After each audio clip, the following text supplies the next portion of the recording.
Hey guys, I was just let go from my job. Yes, I'm smiling. um, I mean, I did shed a few tears from the initial shock, surprise. Not like shock, like, oh my goodness, but just, I didn't, oh, I didn't see that coming. So I think sometimes we react not because of sadness, like cry when we're let go from a job because of just the surprise. Um, and, uh, and it was a surprise. Um, and I want to share this, what I'm about to share, but I'm not going to share any details because I have nothing bad to say about this place, the people who hired me. I have nothing bad to say, no hard feelings, but I do think it's important to share and perhaps to help someone else what I went through. And if they do happen to see this, I think it would be helpful for them as well, because even an established, successful store company, there's always room for growth, and some of the things I'm about to share, I believe, could be very helpful for their company in the future for people they deal with. But I've only been there for a week, right? And I was put in a training room while the boss was gone to read a textbook and to memorize material. Hour after hour, day after day. Fine, and I memorized the things. I basically read the whole book. Then today came, boss was back, and it was the first day to do role play for me. I was excited. I was like, all right, I finally get to do something. I'm not just sitting training and reading a book all day.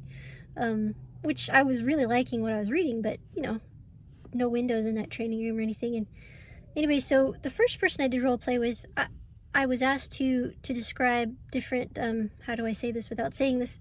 I'll just say policies. We'll just put it that way. And I had no training, no knowledge whatsoever on these policies.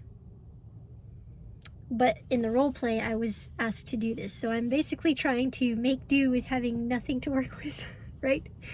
So I'm doing my best. She seems understanding of that. Then I'm role played with someone else. I felt it went really well, again, considering I didn't know what I was talking about. And she even told me I did a good job. So I was like, okay. I head back towards the training room. When I get in the training room, all my notes, my book, everything is wiped off. And then the young lady who had been overseeing me while the boss was gone comes around behind me and says, oh, I'm sorry, I just cleaned all that. And I was like, okay, that's fine. But then she said, we got to go to the owner's office. I'm trying to say this without names. And I was like, okay, sure. And I'm thinking nothing's wrong, because I feel like everything's okay. And that was really actually wrong. I will say that was wrong, how that was handled. I don't know if the word is professionally or not professionally, more like just not right, is that she knew what was coming, and yet she gave out this story that she was just cleaning. Well, yeah, she's cleaning all right. She's cleaning for me to go. But it's just, oh, I'm sorry. She even said I'm sorry and all that. But in reality, she was preparing. If I were to look at this from, like, if I was in an upper person's position, I would be like, let's not do this until they're leaving, or, not while they're still there, and let's not be deceitful and say, oh, I'm just cleaning, right? That's not right. I don't think that's right. Anyways, no hard feelings. I'm just being completely honest here. So I get to the office. I'm feeling good. I'm smiling because I have nothing to worry about.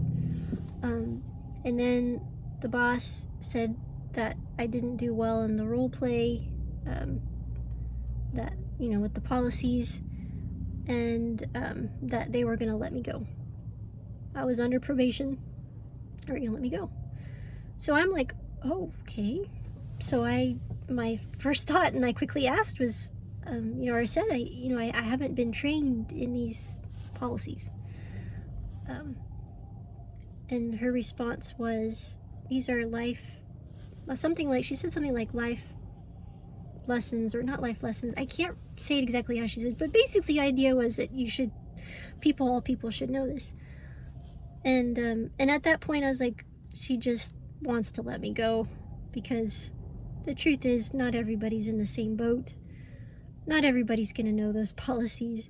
Maybe some, but not everyone's in the same boat.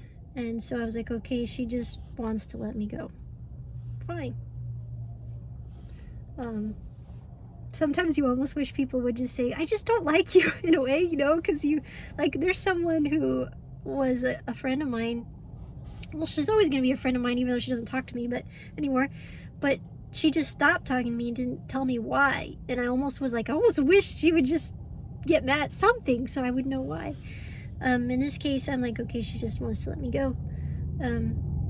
Because, and again, I want to share this without saying too much, is that not everybody is not everybody's in the same boat, like I said. Everybody's in a different situation. I was raised differently. I was raised in such a way that you work hard, and you work hard to own what you have. You do not get in debt. Now, the American way, as we're like $33 trillion in debt, is to be in debt. I know this. I also know that that is standard in places of any kind of sale, because I used to work at another place of sales. I know that.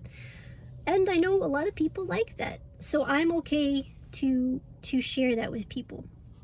But there's different ways to go about it, and I'm not familiar with all the ways. So to be fair, like, I feel that I was set up for failure. But here's the thing, guys.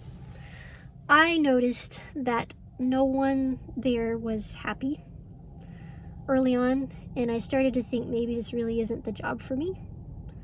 I am a very happy person, and most of these people here are just, or they are really serious, and that's not who I am.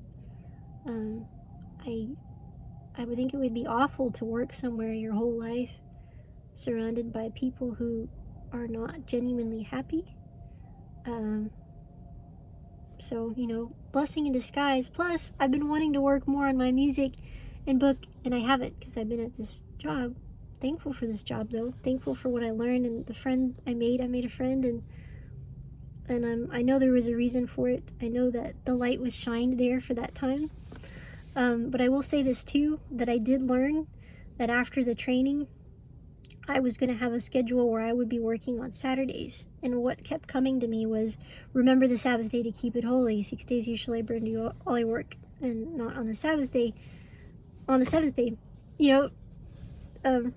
commandments. And I was like, I don't like this, but I am in a different world. So, Gregorian calendar. So I'm going to honor you, Lord. My thought was, I'm going to honor you, Lord, by whatever I make that day, setting that aside for you somehow. That's how I'll do it. But God apparently had a different plan. He just didn't want me to work there anymore, so that I would just not even have that dilemma. So it's humbling. It's like God teaches us stuff without hurting us. Like, maybe the shock, but He's not mean when He instructs us. That's what I love about Him. Have you ever had a job someplace where someone's just mean to get a point across? You don't have to be mean. You don't have to be inconsiderate. You can share, you can instruct in love, and that's what I love about God. He is so beautiful that way. He instructs in love and absolute compassion. So all glory to Him in this. I praise Him. I praise Him that I lost my job today. I thank Him. I thank Him with all my heart, and I love Him so much. And I love all of you. Shabbat Shalom.